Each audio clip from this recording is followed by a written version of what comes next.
Hey y'all, hey, it's your girl LuxShari. Thank you so much for watching yet another video. This video is a new set. She came in, she wanted a short, full set French tip. They turned out beautiful. I must say, I absolutely love what I do. So again, thank you for everyone that books with me and that refers me. Thank you so much. Keep the clients coming, okay? To my man out there that's watching, please book your pedicures, okay? Do not think for the sake of manlyhood and men don't get pedicures, that's why you avoid it. Because y'all need love too. Your feet need love too. There's a lot of things that can be avoided if you go get your pedicures. So, when your girl book her pedicure or when you ride past the nearest salon, stop in and get a pedicure, okay? One thing about me, I'm going to always try to keep it professional.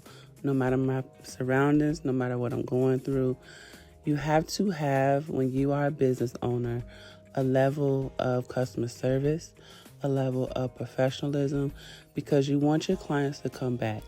There has been so many times that I have experienced myself, or if I'm just scrolling on social media, something like that, certain people that are in the business world, that are entrepreneurs, I question, like, why are you yelling at your clients?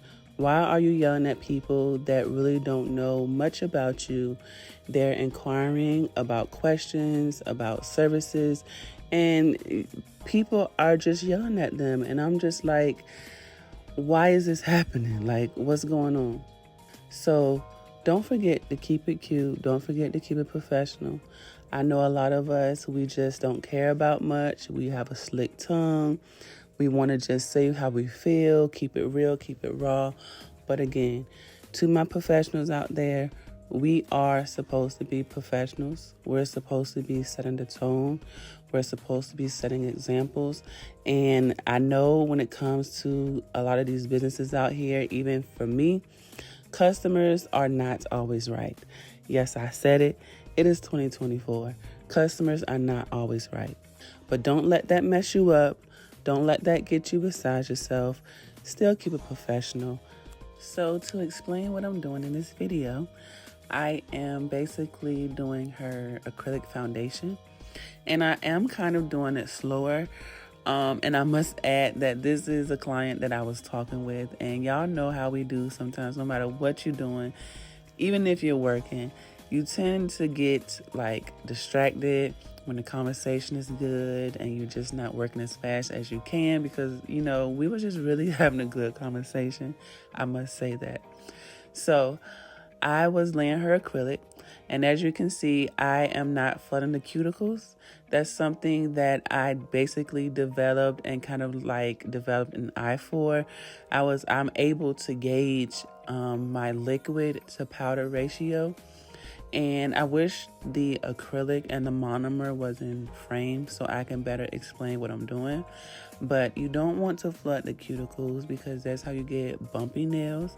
That's how you get nails that kind of just like sit on the cuticles, which can cause lifting as well. So again, I'm just doing it slower. And something that I can add as a trick or tip is before you start to apply the acrylic, I like to shape the nail first. So if you're doing stiletto, if you're doing coffin, if you're doing taper, shape the nail tip as best as you can to that shape. So you can basically shape the acrylic, as you can see what I'm doing. You can shape the acrylic to the nail shape. When in doubt, tap it out.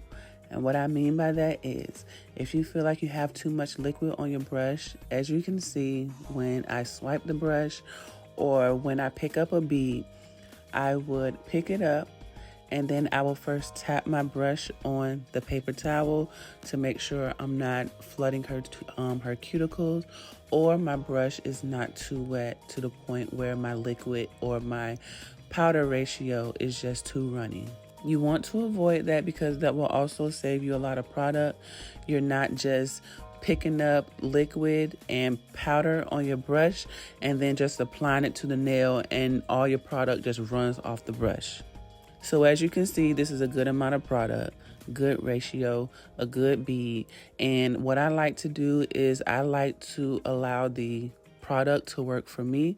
And what I do for the most part is I just guide the product down. I don't touch it. I don't tap on it. I just guide the product down, and I lightly tap if I have to pull it down to the edge of the tip. Another thing I must mention is you want to discuss with your client if they like their nails thick or more on the thinner side.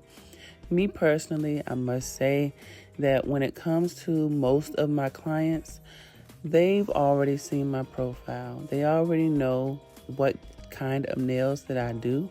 So unless they tell me I like my nails on the thicker side, I haven't had too many clients tell me that I did their nails too thick or I did their nails too thin. So make sure you guys, if you are a beginner, make sure you ask your client what they like. I am so thankful that I have never had a client to wait until the end of the service to tell me they didn't like their nails. But I have had a client before to basically not say anything and then just go to another tech, and the tech kind of soaked their nails off and did a new set. But I was only able to see that because I happened to be social media friends with this client, and I seen the next day it was a whole new set on their nails, and I'm just looking like, those not my nails. And I must say, it wasn't the fact that they went to another tech to get their nails done that made me be like, oh, okay. It was the fact that she called me a choosy biatch. And I was just like, ooh, but you chose me to do your nails, okay? But anyway, keep it cute, like I told you. Keep it professional, no matter what. That's what I did. I just kept scrolling.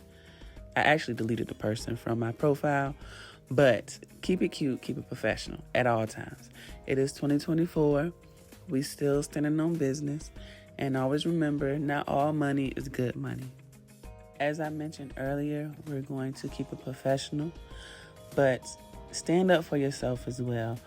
Even if you are the only one standing on that hill, standing on that mountain, stand up for yourself, because if you don't, who else will? Depending on who you're talking to, some people still feel as if cosmetology or doing nails isn't a real professional, and that is a complete lie. I don't know what they're thinking, but it is a skill, it is a sport, it is a talent. If you can not only do someone else's nails, but if you could sit there and do your own nails, and people come to you and book you and pay you for this service, pay you for your art, pay you to put your design and your skill and your hard work on their hands, that is a skill level, okay? As y'all can see throughout this video, you've seen my green nails. I do my own nails, and I love what I do, as I mentioned as well. So there is no way someone is going to tell me that what I'm doing is not a real career.